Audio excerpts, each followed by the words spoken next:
dark fantasy.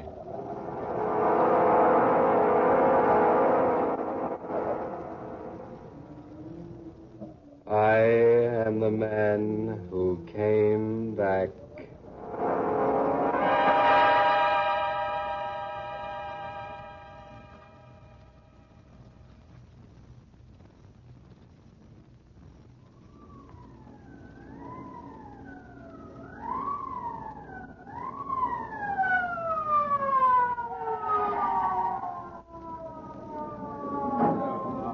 Now, break it up, break it up. This way, officer. He's in here. All right, miss. Casey. Yes, Captain? Now, you stay right there in that doorway and don't let nobody in or out. Right, Captain. All right, now. All right, you heard him. Oh, but we had nothing to do with this. Okay, sister. If you didn't, you ain't got nothing to be scared of. Hey, you. Where do you think you're going? I thought I might get a little air, if you don't mind. Well, I do mind. Now, back in the house with you. What's the big idea of you wearing that mask? As you might have observed, my friend, this is a masquerade party. Oh, is it now? Well, according to Emily Post, it's masks off at midnight. And we got this call to come out here just as the clock in Washington Circle was striking the hour. The call was placed by a most hysterical woman. And there is nothing you can do for the man in there, I assure you. Stop changing the subject. What I want to know is, why ain't you unmasked like the others? I prefer, sir, to wear my mask. Take it off, Don Juan. I want to look at your mug. It might be better, my friend, if you didn't see my mug. Now, look here, Zorro. Perhaps while we are waiting, I might tell you a story. Yeah? What is this? Bedtime at Grandma's? The only story I'm interested in is what happened here tonight. Exactly. Eh? I said exactly. Perhaps I can tell you the story. All right, then, my fine, mysterious friend. Give. Well, you see, it's quite a long story. It really all began at least 3 years ago. I remember that evening quite well. I let myself into Granger's apartment. It was a golden key I used. A bright golden key. And there was no one there when I arrived. So I closed the door and waited.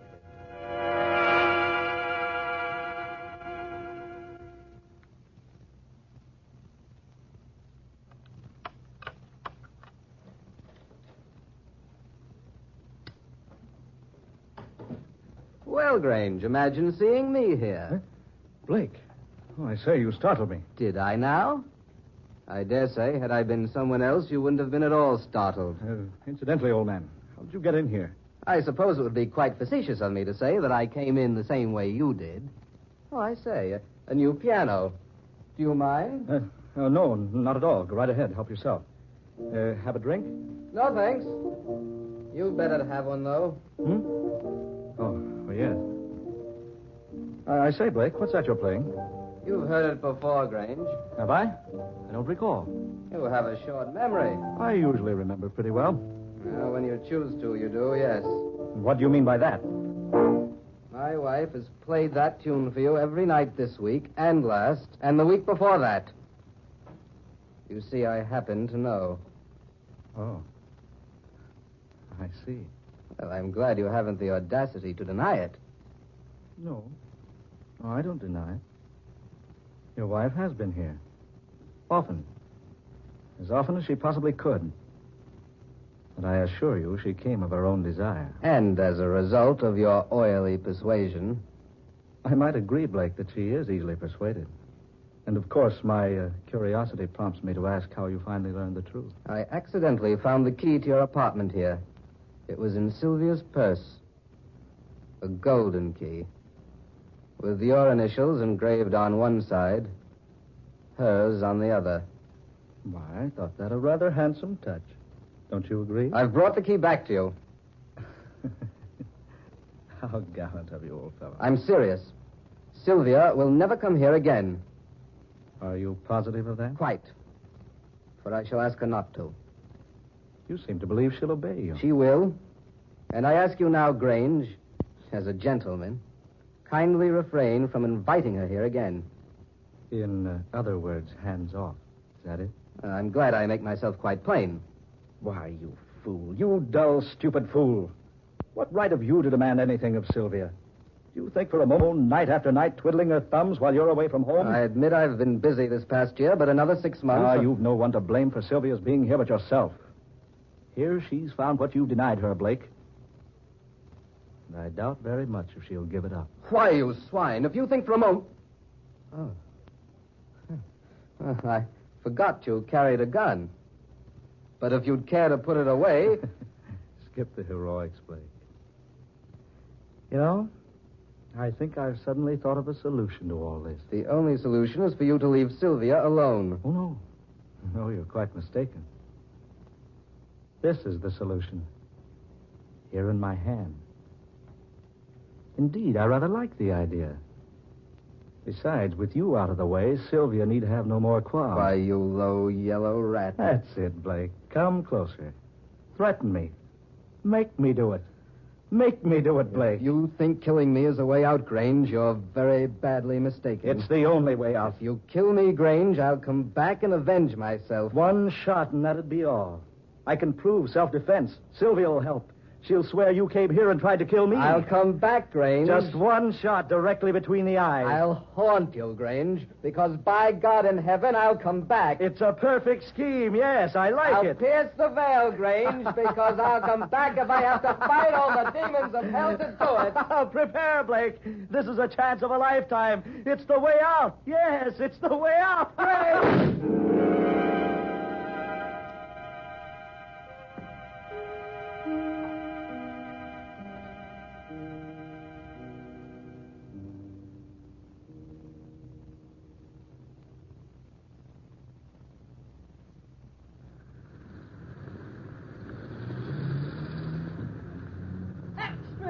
Get your extra paper. Wealthy playwright slain in millionaire's apartment. Read all about it. Here you are, Mr. Keith Grange, playing self-defense in slaying of Philip Blake. Here it is, folks. Get your extra paper. Read the headline news about the killing. It's all here in your extra paper.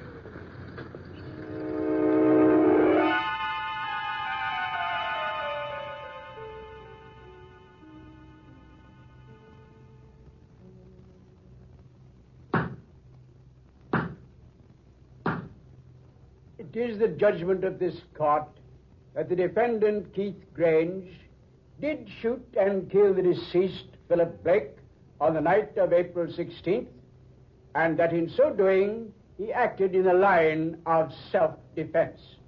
The court therefore decrees that Keith Grange shall not be held to account for this unfortunate incident.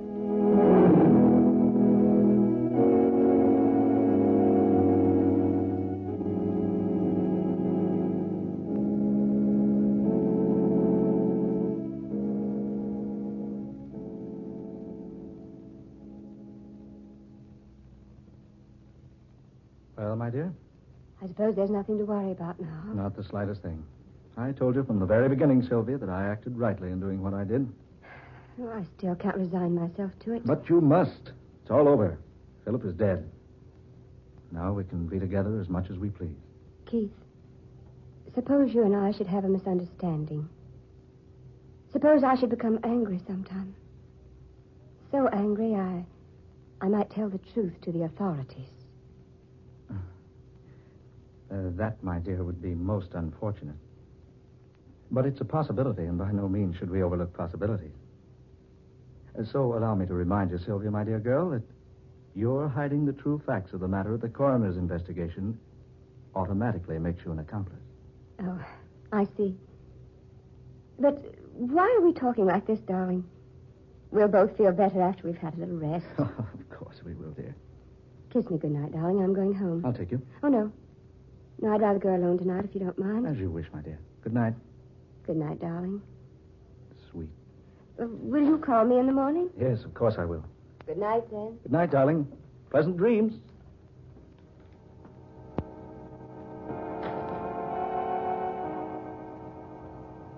That's strange. Very strange. Just a moment ago, there were only Sylvia and I here. Now she's gone. Yet I feel that I'm not alone. You're not alone, Grange. What? What was that? I thought I heard a voice. It was my voice. Who are you? Where are you? I told you I'd come back. No. No, it's just my imagination. Is it your imagination, Grange? Yes. Yes, of course. I warned you. I warned you. Remember? Come out. Come out in the open. Come out, I say. Do you hear me? Come out. Your gun is useless against me now, Grange. What do you want? Tell me, what do you want? Oh, not now. The time isn't right now. But I'll be back. Watch for me and wait. Watch and wait. For I'll come back, Grange. I'll come back.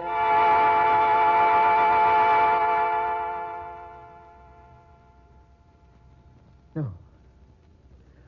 No, I'm sure of it. It was no one. No one at all. I just imagined it, that's all. Yes, just my imagination.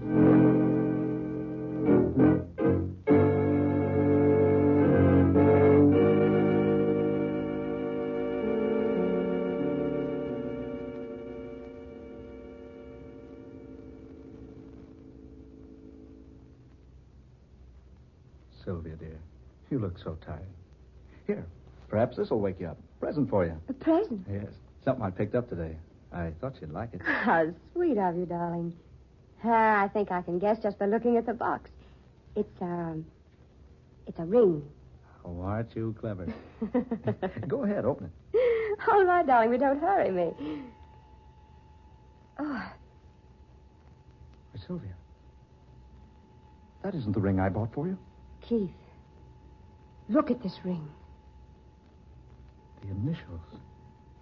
P.B. Keith, this is his ring. Sylvia, what are you saying? It's his ring. I gave it to him. But, Sylvia... Keith, I swear to you, Philip Blake was buried with that ring on his finger.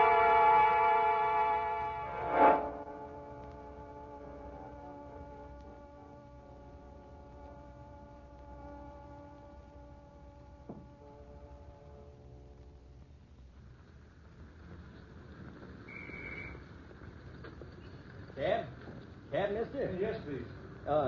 Do you mind coming around to the other side, please, mister? That door's busted, and you can't get it open. Oh, very well. Sorry to ask that of you, but I ain't had time to get the other door fixed.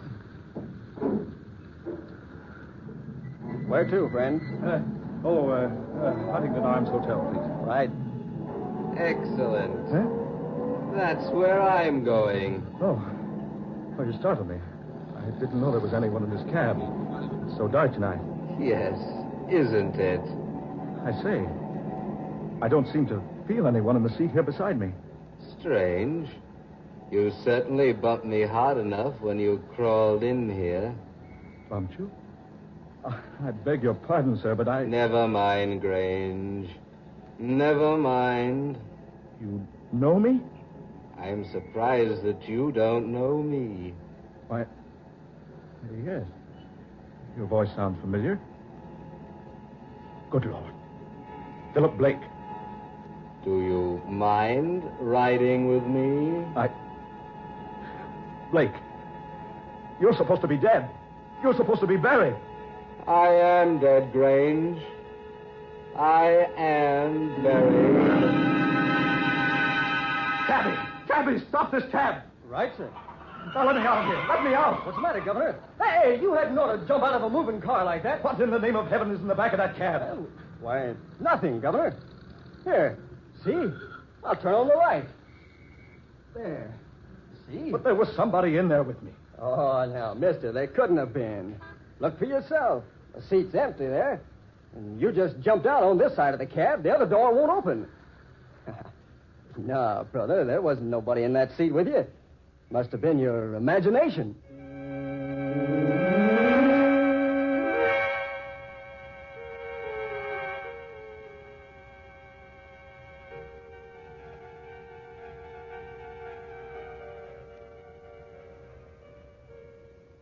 Hello?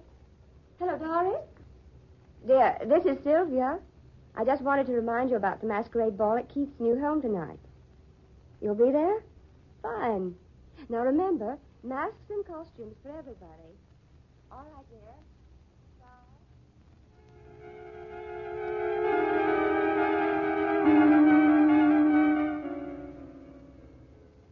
Now be sure to come in costume, won't you, Dorothy? Yes. And heavily masked, my dear. Yes, at Keith's new place. Oh, darling, wait till you see the place. It's really a mansion. Honestly, it's huge.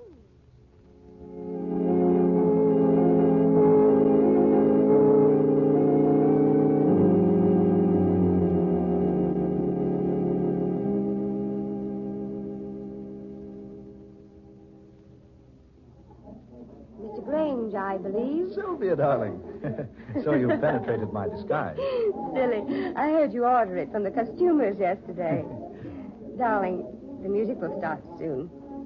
Is the first dance ours? Sylvia, my dear, every dance is ours tonight. Are you happy I bought this place? Oh, it's lovely. Absolutely lovely, Keith. Darling, what's the matter? That man in black. I've been watching him all evening. He's been watching me. Do you know who he is? No.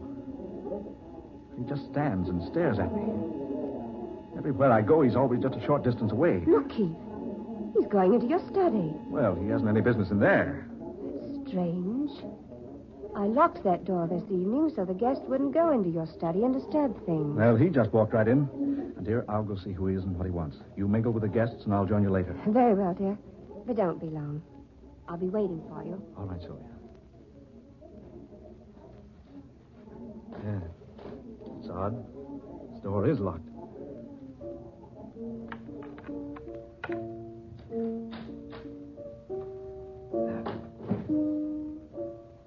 Dark. Piano. Oh, confound it. Where's the light switch? There.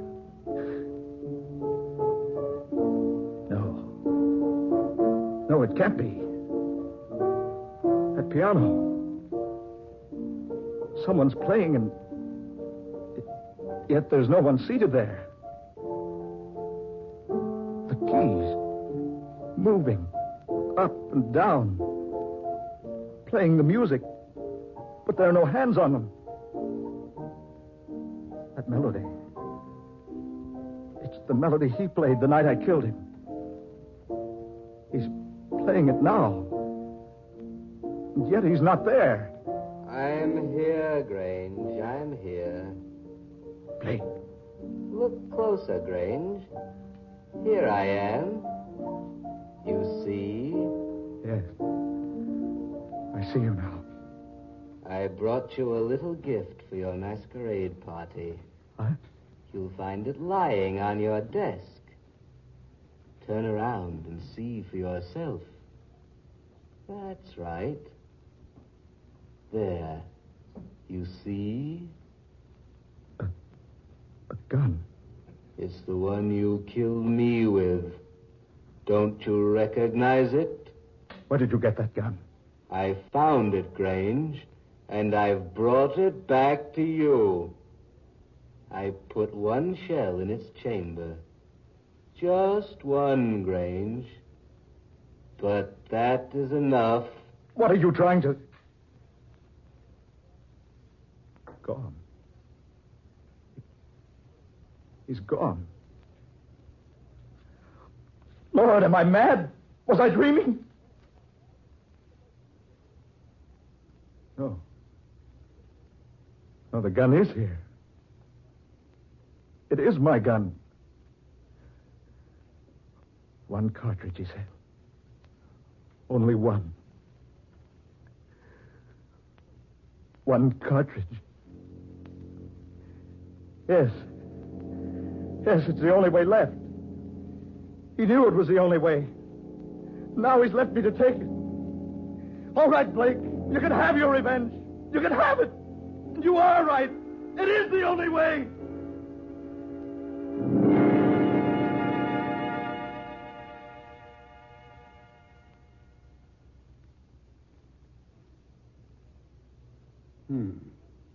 So he shot himself, eh? The evidence in there will indicate that he did, yes. Say, that's quite a yarn you spun, Zorro. It is nothing but the truth. Come on now. Come on, my friend. Let's take off your mask and have a look at you. One moment. Keith Grange shot Philip Blake squarely between the eyes. Yeah? So what? That doesn't make a very pretty sight. Well, I don't see what that's got to do with... here comes the captain. He'll take that mask off you. Captain Sullivan, come here a minute, will you? Yes, Casey, what is it? Well, there's a mug here who won't take off his mask. He's been spinning me the most fantastic yarn I ever heard in all my... where'd he go? Huh? Where'd who go? Say, did you let somebody get out of this house, Casey? No, Sir Cap. No, I didn't. But he was standing here just a minute ago. He wouldn't take off his mask. He told me the darndest story about a murdered man coming back from the grave. Casey, have you been near the punch bowl? Well, there's no one here now. Wait a minute. What's this stain here on the floor? Blood. A little pool of it. There on the floor. Right in the exact spot where the man in black was standing.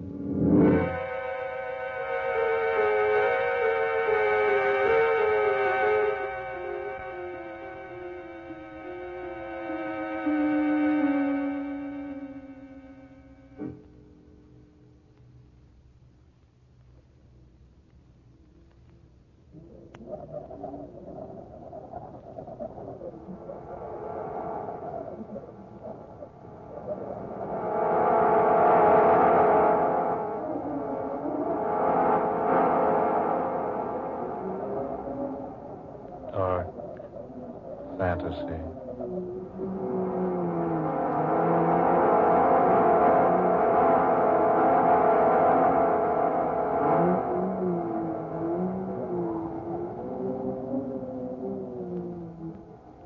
The Man Who Came Back, an original tale of dark fantasy by Scott Bishop. Ben Morris was Keith Grange. Eleanor Naylor Corrin was Herda Sylvia. Fred Wayne took the part of Casey. Muir Height was Captain Sullivan. Murillo Schofield, the cab driver. And Eugene Francis was the Man Who Came Back. Ladies and gentlemen, every Friday night at this time, the National Broadcasting Company will bring you Dark Fantasy, Tales of the Weird, Adventures of the Supernatural, created for you by Scott Bishop. Listen 1 week from tonight for the breathtaking story of the tombs of ancient China, the soul of Shanhai Wan. This is the National Broadcasting Company.